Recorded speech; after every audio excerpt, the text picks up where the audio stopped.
Hi, everybody. My name is Unique, also known as the Baby Landlord.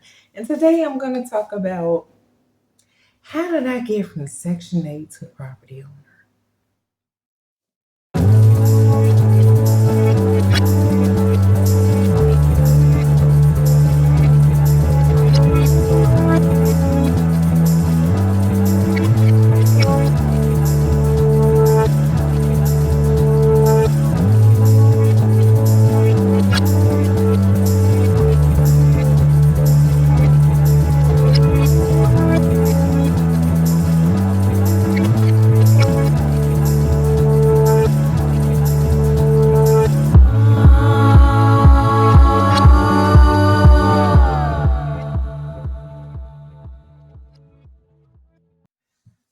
Okay, you guys ready for this one?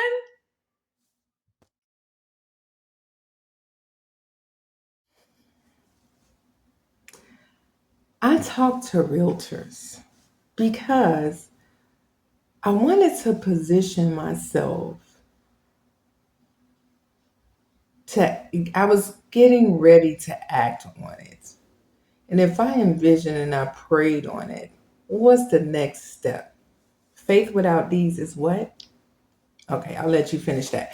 But I decided to reach out to different realtors. To be honest with you, everybody made me feel like a number or an appointment and not really taught, except for one person. That person's name is Wendy Lee.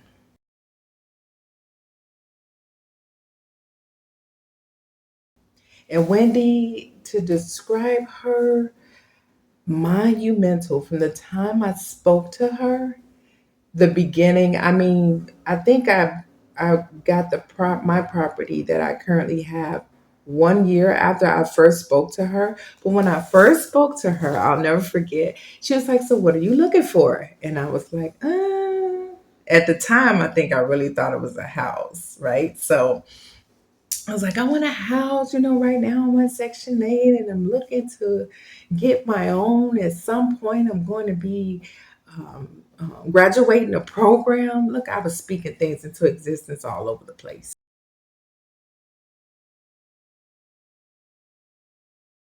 Didn't even realize I was manifesting stuff all over the place, right? I'm going to be graduating and I just, I just want my own property. I want my own house. Is what I thought, right? So the first thing I remember she said that kind of got me a little stuck. Because remember, I didn't put all these things together of my entire goal until recently. Within the last year is when it finally clicked. You've been on this journey for years, not even realizing, right? So I told her I wanted a house, and she said, "Well, many people I know they tend to get a building first and then a house because the building to pay for the house." Ding! I was like thinking in my head at the time, "No, I kind of just want a house right now, right?" No idea, no idea. And so that's what I did. I actually went on skirt. That's another point. We'll talk about that later.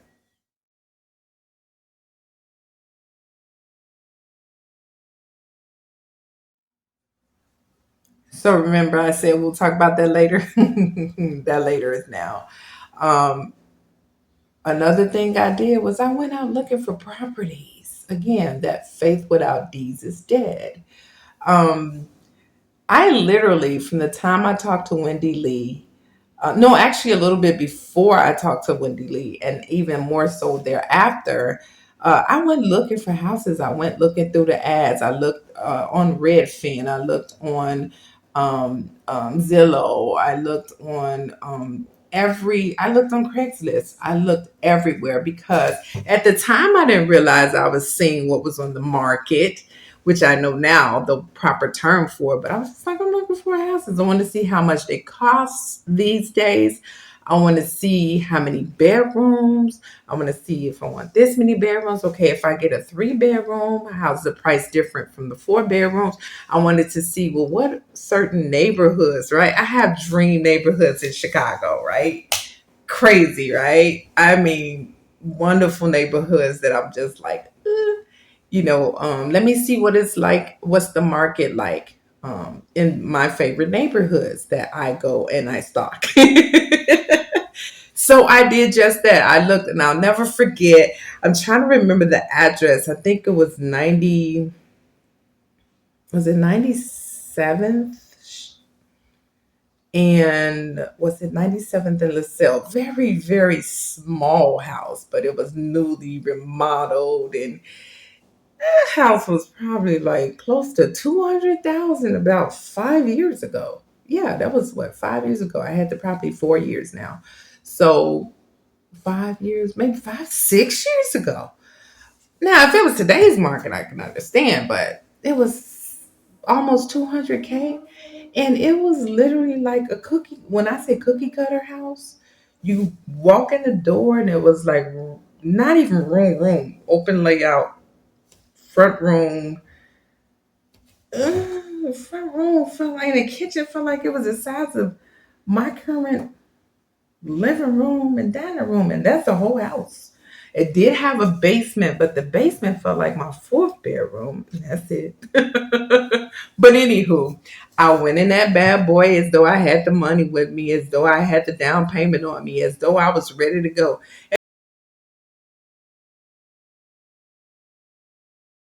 And at the time, I don't know, to be honest with you, besides faith, I don't know why I did that, because I wasn't nearly ready to make a down payment. In the back of my head, I thought, okay, well, Section 8 does have a program to help you get a house, but I didn't know the details of it, you know? So I went looking there. I went looking at another house that was near my friend's house that was more like a row house or mini townhouse. I was like, that's nice. And that owner treated me like, do you have your, what do you call it, pre approval? And I was like, pre approval? Let me look up what that means. I didn't say it to her, but I was like, let me look up what that means. And then I thought about it. Yeah, you don't have no pre-approval, so that kind of hurt my feelings a little bit, dampened my feelings a little bit. You'll be all right, Unique. But I did look for a couple houses. I was able to survey what's the market in different areas, and I was realizing in the areas that I really wanted to move was probably a little. The prices were probably a little too steep, but you can't knock a girl for trying. You can't knock a girl for dreaming, right? So yeah, I went and I looked for properties, and it made it all the more real. My experience, it made everything real for me. Okay, so this one is intense because even though I just saw the whole story and all of the signs, right? I listened to advice and I saw the signs.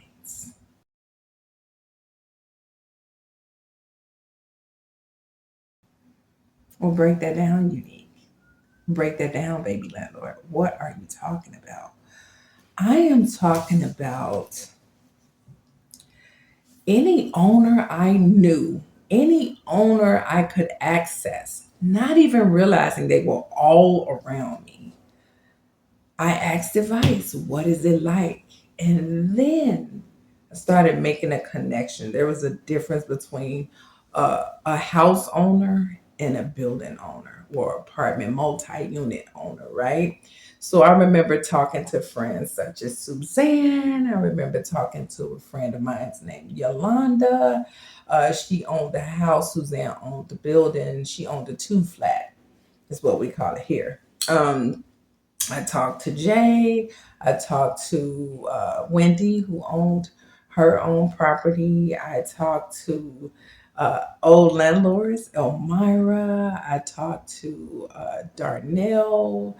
uh, everyone I could access. Elmira had a whole family full of owners. I talked to all of them.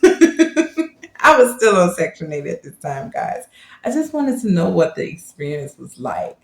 And then what was very important was I saw the signs. And this is how my heart started to shift from house owner or homeowner to property owner, right? So I had a conversation, I mean, with everyone. I had a conversation with a friend of mine who had just, oh, Raven, also, I forgot about Raven, who had just bought a house. And she was telling me everything she did, which I will talk about in my next point, that everything she did in order to get her house. And then, to be honest with you, things started sounding really obtainable. It didn't sound far fetched or as far fetched as it did before.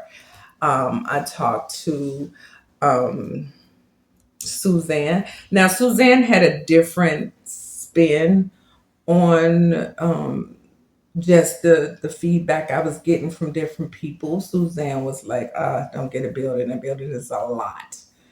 I was just like, and not even knowing. Here's the part where you pay attention to the signs.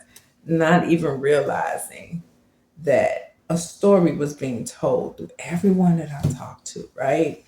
I remember talking to Elmira. Now, Elmira is funny.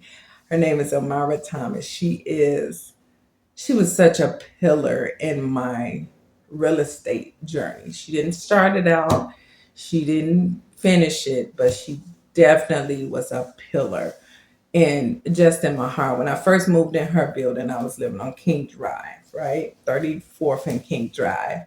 The first thing she says to me when I moved in was, do you want to buy the building? I'm like, Elmira, are you serious? I can't even afford my apartment, obviously, because I'm on Section 8. How am I about a building? She said, I'll sell it to you for 300,000. I'm like, what? What does that mean, even?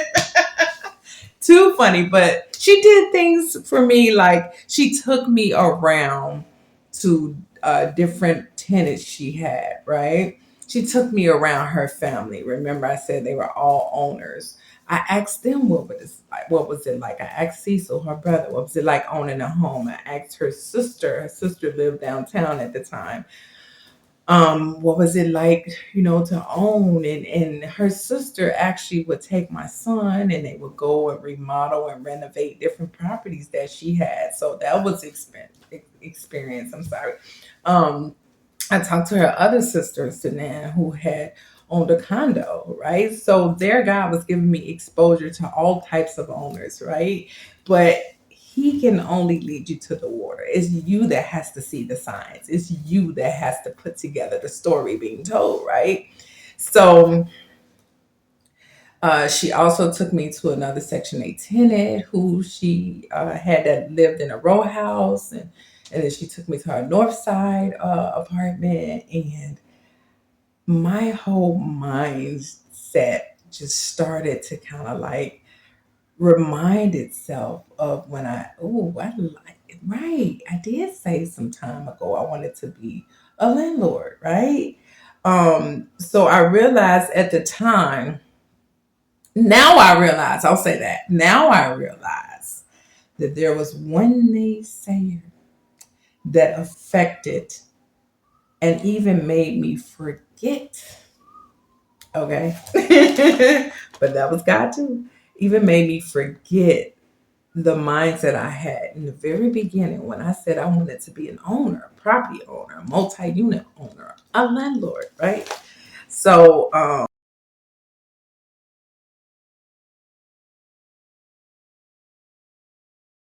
that was my ex-husband. I was when we were married.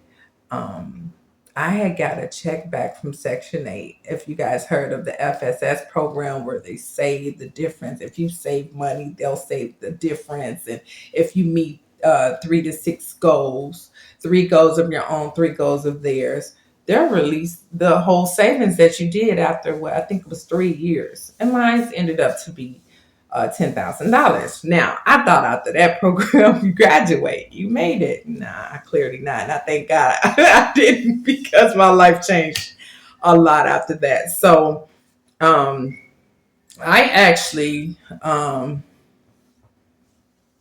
sorry, I actually remember we got $10,000 and we stayed across the street from a unit, a 6 unit that my best friend used to live in. Actually, she used to live in a 6 unit. Sorry, guys, to fix myself. And in the 6 unit, it was beautiful, gorgeous, right? And I asked him at the time, my then husband, now ex husband, I says, we should try to buy that building. The first thing he says is, what? It's going to be too much money. We don't have that much money. And that ain't going to work. And this ain't going to work. And da da da da. And that's too much. Da da da da da. Oh, and like a girl with broken dreams. I can almost remember my head going low and saying, well, I tried. That 10,000 was spent like this. I owed a judgment or something like that. I paid that back. Didn't even have to, didn't even know. But amen. I paid that back and then after what, 5,000? So yeah, that one thing made me totally erase the fact that the entire time before that moment, I wanted to be a property owner. So then it was, well, I get a house. A house sounds more affordable, you know. Why don't we get a house? We could have even got a house. But surely there's a God, and it surely is He is sovereign. It wasn't meant to be, not at that time. You know, I would have had to fight for the property. He had divorce and da da da da, and who wants to deal with that? And I didn't know as much as I know now, or I knew when I bought the home, and I didn't know. I mean, but the property, my bad. I didn't know as much, and I probably wasn't even much sure enough to own. So I digress with that. But listening to advice and seeing the signs. And so here's the thing that brought it around full circle. I was sitting at the table with a few skater friends, and we was at Bar Louie. I'll never forget. And we asked him to kind of mentor us into getting our own property, right? And I wanted a house, or so I thought. And the other skater, he wanted, I guess, property, right? I'm not gonna lie to you, both of us was like nowhere near the possibility. But in our heads, you can tell us anything. It's like it's obtainable, right? It's obtainable. So I remember he said to me, "You want to get a house or you want to get an apartment? I mean, a building." And I says, "I want a house." And he asked the other person, and that person was like, "I want to get a building." And he's like, "Because the building will pay for the house." And I'm not gonna lie to you, in my mind, or so I thought, I was like, no, I'm getting a house. I ain't gonna go through all that. And I remember rewind, I started to sound like that voice that's stuck in my head. You ain't gonna be able to do that, and that's too much, and da da da da da da da. No, you need, girl, are you crazy? No, get that building. And so my mind hadn't quite shifted. But that's what turned the bells to whistling. And I'll never forget. It was just like, wow, well, maybe I should. Wow. Still didn't put two and two together. But pay attention, listen to the signs that are all around you, get as much advice as possible.